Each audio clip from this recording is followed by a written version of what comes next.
is time to make sure that the airstream is properly set.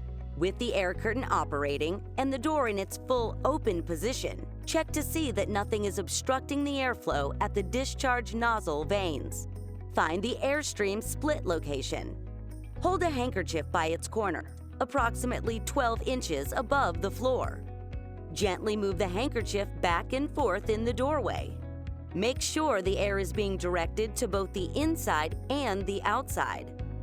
The split location is indicated where the handkerchief is vertical with minimal or no fluttering.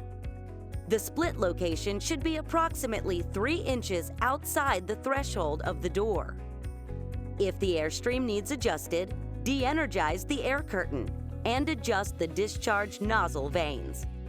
To do this, make sure the power is off, and then loosen the nozzle vane locking screws and adjust the vanes. Don't forget to re-tighten the screws after adjusting the vanes.